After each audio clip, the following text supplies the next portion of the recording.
2 different Magic Commander decks the last couple of days. That's not what this video is about. So I'm going to clean this up. But as I put these cards away, I just wanted to talk for a second. Just a second. Work's got the best of me, and I've let this place get a little messy and stay a little messy between projects. That's not something I want to do. That's not something I intended to do. It just happened. I'm working on my Trench Crusade Warband, Chris's Trench Crusade Warband, and a commission, and it just shouldn't be this dirty. I really need to continue to clean up after each project so that I can come ready to work. But right now, I'm not ready because I can't just sit down and work because everything's a mess. So we're gonna have to fix that. I don't want to leave a mess after I'm done working the night before, even if it's super late. I was doing such a good job of cleaning up after myself, and I need to hold myself to that. So that's it. That's what I'm saying on video, so I can watch this back and all of you can watch it and I can hold myself accountable. Let's do this. Jump scare, flashback is over.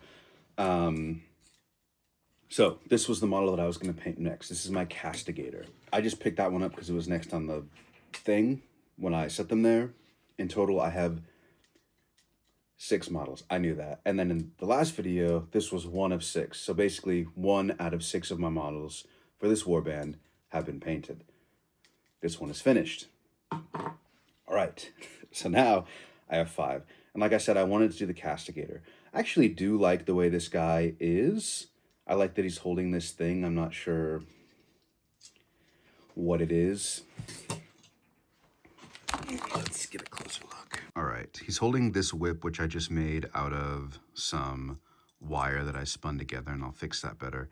And then he's got this, which I'm assuming is just some kind of decree and some kind of demon warding situation. He's also got a bunch of little plates, grenades, some keys. I just wanted him to look busy. I'm actually pretty happy with this model and the way it looks. It's not the greatest thing I've ever done, but it doesn't need to be.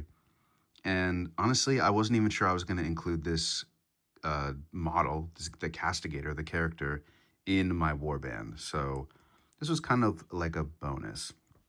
My favorite model of the bunch is probably this one. We'll talk about him later. I got this because it has some cool guns. The scale is not perfect, but it's gonna be fine. It's got some cool guns, and oh, the guy's head already popped off. There's a lot of models and a lot of options on here. I am so tired today. My work schedule is 5 p.m. to 1 a.m. And last night I was up until like 4 a.m. I just couldn't get to sleep. I was laying in bed. And it was, yeah, I'm just tired. And that's okay. We're going to persevere. But the reason that I got these is because I thought that I could use pieces from this for both my Trench Crusade Warband and my Turnip Warband. And my Turnip Warband, well, I haven't even showed any parts of that. That's a bit slower. I'm doing a lot more sculpting and a lot more finicky little pieces, whereas I'm basically just kit bashing these together. Anyways, my local game store was having a sale. These weren't actually even on sale, but I got them anyways. So that explains that. Hopefully all this is making sense. And I'm sorry for editing me. It's either going to make sense or it's not going to make sense, and that's fine. And we move on.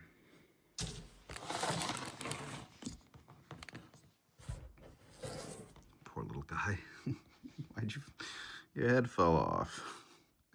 It's so small. Can't even, yep, it's gone.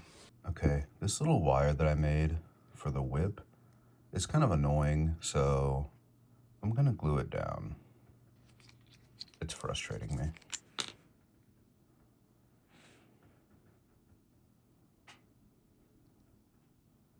Okay, well, not with that glue. It's so finicky.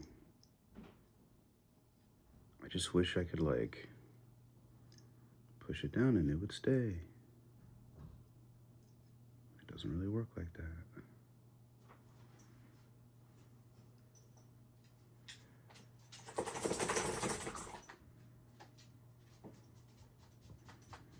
Okay. Guarantee gonna lose a lot of detail because of that. That's okay.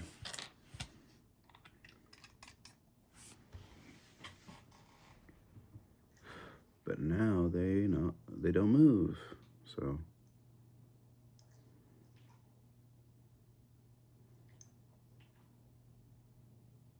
I think we can all agree that it's better that way.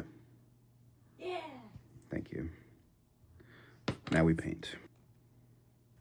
You know the blue that I did on this guy? Did you see it? On this little front thing? I'm gonna do the same thing to this guy's cloak. I think that would be nice. It's also my favorite blue color at the moment. The favorite blue paint that I have anyways. It's called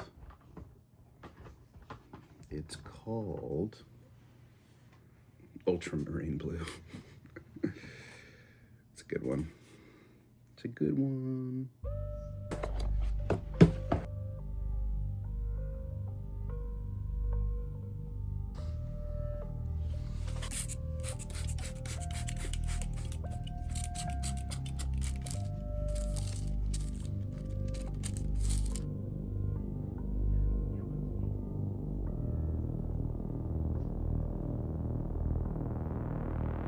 Going along with the theme of the previous model, I'm gonna make this guy's helmet a little rusty. Somebody in the comments last time said that they didn't know they were gonna get like a personal alchemy tutorial or something. You just wait, bud. I'm gonna make some gold or something.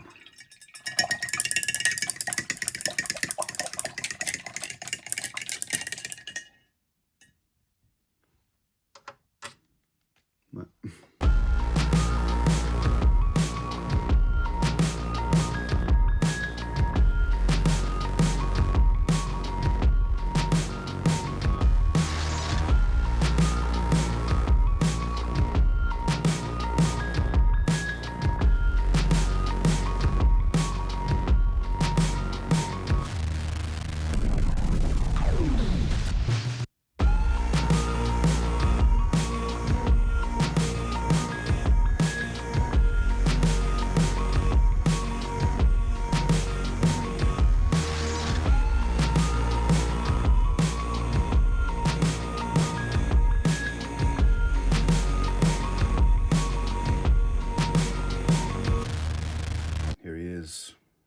The final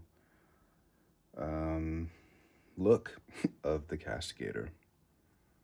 Yeah, it's pretty cool. He's got the blue of that. He's got some, I don't know. I just like drew some symbols on both sides. They're having visions of God. I don't think they know what they're doing, really. He's walking into battle with a whip and other things. Anyways, there he is. I think it looks pretty cool. All right, to make this easier on myself and so that I don't make a fool of myself, I'm just going to read straight from their website. So it says, during the Crusades, a heretical band of Templars dared defy the Almighty, unleashing the forces of hell upon the earth. Over 800 years later, in the year of our Lord, 1914, this merciless war between the forces of heaven and hell still rages on. Step into the cataclysmic struggle that will decide the fate of humanity's soul. They have a whole section of lore on their website, which is very rich and has a lot of pages and also pretty pictures of lore. And it goes from the very beginning all the way to, current time, which is 1914. And it talks about all the different factions.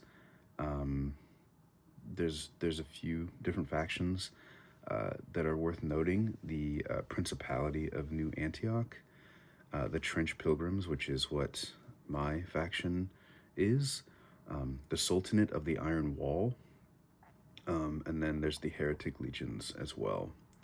And those include the Cult of the Black Grail.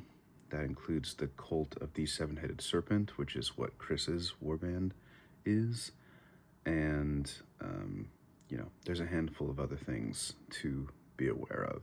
And they keep on adding things. They just recently updated the rules, and they seem to be pretty consistent with updating the rules. But essentially, it is just a tabletop skirmish war game. They say that there are basically 2 pages of rules, and if you read them, uh, they're pretty comprehensive, and you can pretty much pick up the game if you are familiar at all with any type of tabletop game. I've read them a couple times now, and they seem familiar, or they seem easy enough, but I think I'm gonna have to sit down and actually start to try and play the game and roll the dice and see where things go to actually be able to pick it up and really comprehend playing the game. I don't have a war game background. I don't have a skirmish game background. I've played D&D and other TTRPGs since I was like 12, which is a long time ago now. But I've never played any skirmish games. So I've watched plenty of battle reports of different games, but watching and playing are 2 different things. So anyways, I just wanted to say that for anyone who didn't know what Trench Crusade was, just in case. I don't want to assume that there are people who are on here that know what I'm talking about. That is a bad assumption. What's cool about the Trench Pilgrims, I think, the faction that I chose, is that they are a bunch of people from just around, farmers, shopkeepers, bakers, whatever, that got visions from God and are now marching into battle to fight the heretic legions, and they just kind of joined together to create their own little faction. So I have cool little backstories from my guys that I'm working on, and eventually I'll share them here. And I think I'm going to make a little zine about that, because I've been seeing people do that a lot lately, and I think that's very cool. And Chris is pretty good at making zines, so I'm going to recruit her to help me make a zine. Yeah.